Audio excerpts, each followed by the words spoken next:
There's one God, ஒரு தேவன் இருக்கிறார், ఒక దేవుడు ఉన్నాడు. one mediator between God and man, தேவனுக்கும் மனுஷனுக்கும் நடுவில் மத்தியஸ்தர் ஒருவர் இருக்கிறார். దేవునికి మనుషులకు మధ్యవర్తి ఒక అతను the ఉన్నాడు. man Christ அவரே Jesus. மனுஷனாகிய கிறிஸ்து இயேசு. ఆయన మనుషుడైన క్రీస్తు యేసు. This man Christ Jesus is the firstborn, இந்த மனுஷனாகிய கிறிஸ்து இயேசு முதல் பேரானவர். ఈ నరుడైన క్రీస్తు యేసే మొదటి కుమారుడు. and he's sitting on the Father's throne means what is the meaning of that? பிதாவுடைய சிம்மாசனத்தில் இருக்கிறார், அந்த அர்த்தம் என்ன? తండ్రి యొక్క సింహాసనమే కూర్చున్నాడు. దాని అర్థం ఏంటిది? He gets power அவர் சக்தி வல்லமை பெறுகிறார். ఆయన బలం పొందుకున్నాడు. to appear at the same time in many places. ஒரே நேரத்திலே அநேக இடத்திலே காட்சி தரக்கூடிய அந்த சக்தியை வைத்திருக்கிறார். ఒకే సమయంలో అన్ని స్థలాల్లో కనిపించినట్టు శక్తి పొందుకున్నాడు. And without going to the place, அந்த இடத்துக்கு போகாமலேயே ఆ స్థలంకు పోనప్పటికీ he can contact the whole world and the whole universe from one place. ஒரே இடத்துல இருந்து கொண்டே முழு உலகத்தோடு தொடர்பு கொள்ள முடியும். ఒకే స్థలం నుండి అంతటితో సంబంధం పెట్టుకోగలడు. That's the Father's throne because he's the Spirit. அதான் தகப்பனுடைய சிம்மாசனம். அது என்றால் அவர் ஆவியா இருக்கிறபடி. అదే తండ్రి యొక్క సింహాసనం అతను ఆత్మీయ ఉన్నాడు. That's why God created him without sin so that he can be to contact the whole world. அவர்தான் தேவன் அவரை பாவம் இல்லாமல் சிருஷ்டித்தார். அவர் முழு உலகத்தோடு தொடர்பு இருக்கும்படியாக. ఆయన పాపం లేని వాడు సృష్టించి పూర్తి లోకం సంబంధం పెట్టుకునే వానిగా.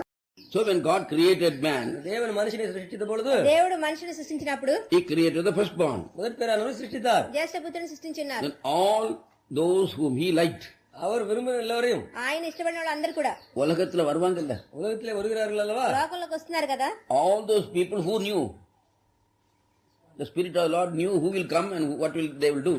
யார் யாரெல்லாம் என்னென்ன செய்வார்கள் கர்த்தருடைய ஆவியானவர் அறிந்திருந்தாரோ, ఎవరెవరు అయితే వస్తారని చెప్పి ప్రభువే కాదని తెలుసుకున్నదో All those people அவர்கள் எல்லாரும் వాళ్ళంతా కూడా were created by Christ Jesus. கிறிஸ்து இயேசுவினால் சிருஷ்டிக்கப்பட்டார்கள். క్రిస్టియన్స్ ద్వారా సృష్టింపడ్డారు. Christ Jesus was created by the unseen God. கிறிஸ்து இயேசு காணப்படாத தேவனால் ఆ சிருஷ்டிக்கப்பட்டார். క్రిస్టియన్స్ కనపడిన దేవుని ద్వారా సృష్టింపడ్డారు. So it's called the self-existent one. அவர் தானாகவே உருவானவர் என்று அர்த்தம்.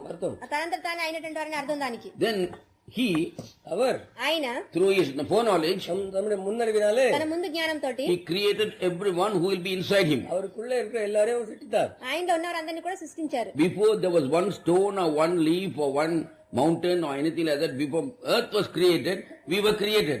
பூமியோ உலகத்தில் உள்ள கல்லோ ஒரு மண்ணோ சிருஷ்டிக்கப்படும் முன்பு தான் நாம் எல்லாம் சிருஷ்டிக்கப்பட்டோம். భూమి గాని రాయి గాని ఆకు గాని దాంతా సృష్టింపడక ముందుగా మనం సృష్టింపడ్డాం. That's in Job. யோபிலே கொடுக்கப்பட்டிருக்கிறது. అది యోబులో ఉన్నది. The children of God were there.